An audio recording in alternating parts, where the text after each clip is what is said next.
नमस्कार.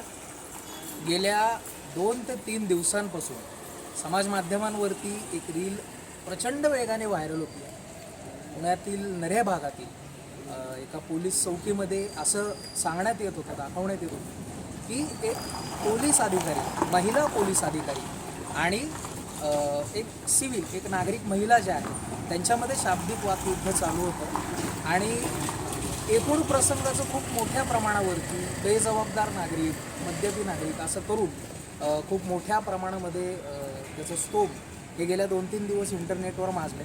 मात्र आपण जर का पाहिलं तर कुठेतरी एकांगीच आपण कमेंट्स बघितल्या किंवा जो कॉन्टेंट बघितला तर आपल्याला दिसून येते की सगळी बाजू ही एका बाजूची मांडली जाते.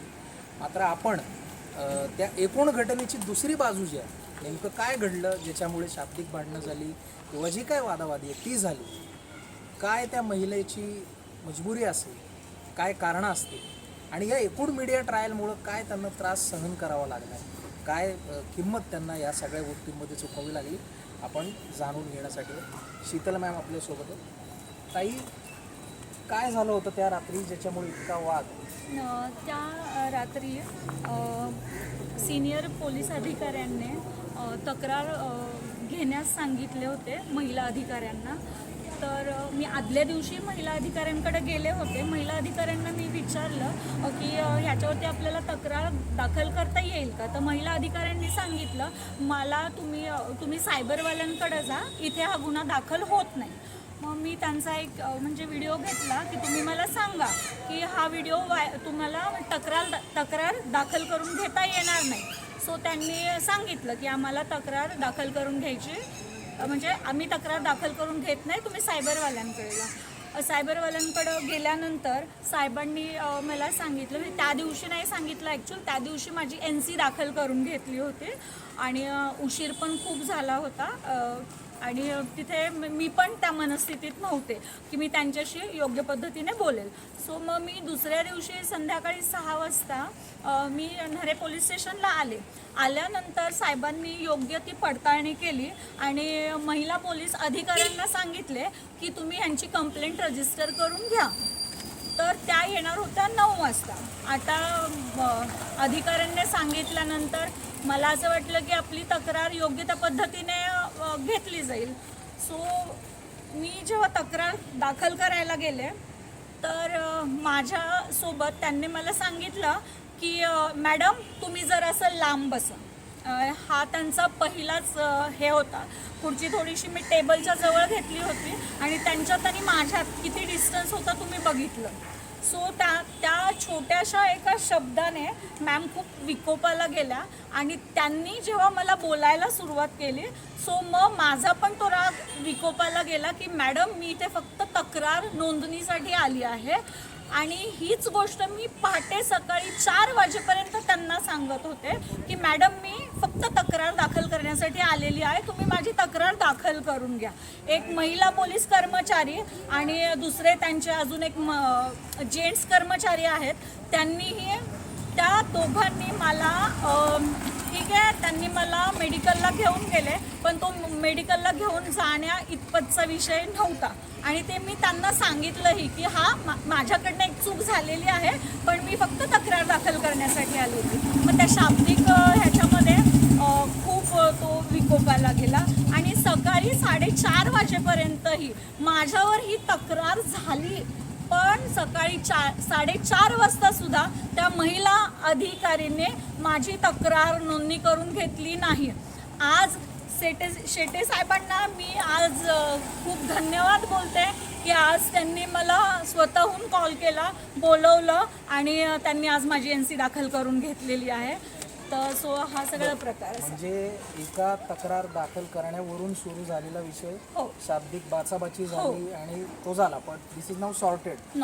पण विषय असा आहे याच्यामध्ये मीडिया ट्रायल झालेलं दिसलं. मीडिया तुम्ही व्हायरल झाला, त्याच्यावरती आता उलट्या सुलट्या कमेंट्स असतील, कॉन्टेंट क्रिएटर बोलतायत, हे पहा मीडिया त्याचं कशा पद्धतीने रिएक्शन आहे आणि कशा पद्धतीने तुम्हाला माझे जे व्हिडिओ आहेत ॲक्च्युअल मी ते ॲडमिट केलं होतं की मी आहे, तुम्हाला माझ्यावर गुन्हा नोंद करायचा आहे, मी तुम्हाला परमिशन देते आहे, तुम्ही योग्य त्या रीतीने माझ्यावरही कारवाई करा आणि माझ्यावर झालेल्या गुन्ह्याचीही तुम्ही मला जाब द्या की तुम्ही तक्रार दाखल करून घ्या.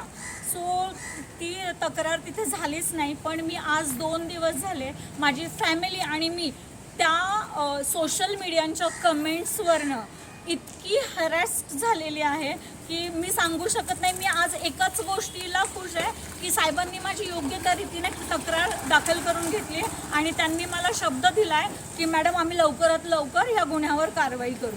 आता आपण मीडियाने जो पण काही व्हिडिओ व्हायरल केला आहे तो त्यांनी माझी परमिशन न घेता केलेला आहे.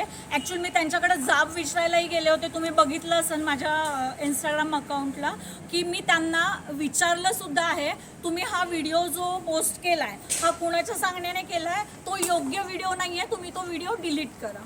सो आता बघा, आता तुम्हीच बघू शकता की आपण ज्यांच्या सोबत राहतो, ज्यांच्याकडनं अपेक्षा करतो, तिथे जर महिला अधिकाऱ्यांवरती असं सगळं होत असेल तर मला तरी वाटत नाही की इथून पुढं माझ्यावर झालेल्या अन्यायाला किंवा अजून कुणाच्या झालेल्या अन्यायाला आपण इथं येऊन बोलू शकतो. कारण लिगल ट्रायल झालं, तुमची मागणी आता याच्यामध्ये स्पष्ट आहे की जो काही कॉन्टेंट आहे, झालेल्या गोष्टी झाल्यात तर तो कॉन्टेंट तुम्हाला हटवायचा आहे कारण हॅरेसमेंट झालेली. तुमचे लिगल ॲडवायझर आमच्यासोबत आहेत. सर, कशा पद्धतीनं या गोष्टींना तुम्ही उत्तर देणार आहात? मुळात ज्या मीडिया हाऊसेसने ह्या गोष्टी व्हायरल केल्यात त्यांच्याबद्दल नंबर आहे, आणि जर का त्यांच्याकडून तुम्हाला अपेक्षित प्रतिसाद मिळाला नाही तर कशा पद्धतीनं तुम्ही पुढे जाणार? नमस्कार, मी ॲडव्होकेट प्रथमेश कांबळे.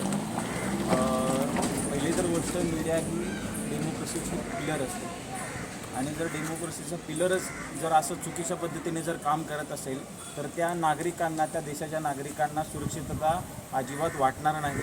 पहिली तर गोष्ट मी अपील करतो की प्रत्येक न्यूज चॅनलने ज्यांनी यांचा व्हिडिओ चुकीच्या पद्धतीने पोर्ट्रे करून टाकला आहे तो लवकरात लवकर डिलीट करण्यात यावा. आणि जर तो त्यांनी व्हिडिओ डिलीट केला नाही तर आम्ही लवकरात लवकर डिफमेशनच्या केसेस त्यांच्यावरती करणार आहोत आणि मोठ्या प्रमाणात कंपन्सेशन हे घेणार आहोत. कारण मॅडमला नुसतं मानसिक आणि शारीरिक वेगवेगळ्या प्रकारचे त्रास झाले आहेत फक्त आणि फक्त मीडियामुळे. आणि नुसतं त्यांच्यावर नाही तर त्यांच्या मुलांवरती सुद्धा हे ट्रोलर पोचले आहेत. त्यांनी खूप ट्रोल केलं आहे आणि एखाद्या महिलेला अशा पद्धतीने ट्रीट करणं हे एका मीडिया चॅनलकडून अपेक्षित नाही आहे. तर माझी हीच विनवणी राहील की तुम्ही लवकरात लवकर हे व्हिडिओ हटवावे, नाहीतर तुमच्या विरुद्ध लवकरात लवकर कायदेशीर कारवाई करण्यात येईल. सोशल मीडियापासून सुरू झालेल्या एका तक्रारीचा जो प्रवास आहे, कुठेतरी पोलीस स्टेशनमधले वाद असतील, तिथपासून पुन्हा एकदा सोशल मीडियावरती व्हायरल होणं आणि त्यातून बदनामी, त्यातून त्रास, मानसिक तणाव, पूर्ण परिवाराला, त्यांच्या मुलांना त्रास, असा अतिशय विचित्र खेळ आपण गेल्या 2-3 दिवसांपासून बघतोय.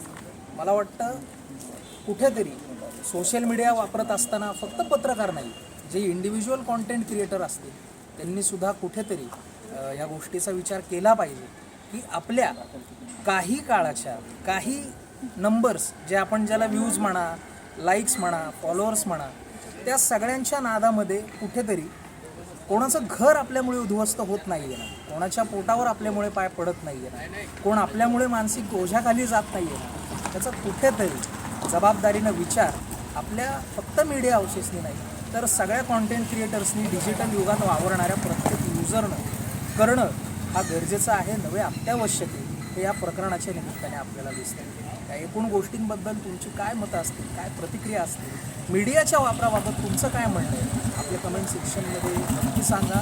पाहत राहा सगळं.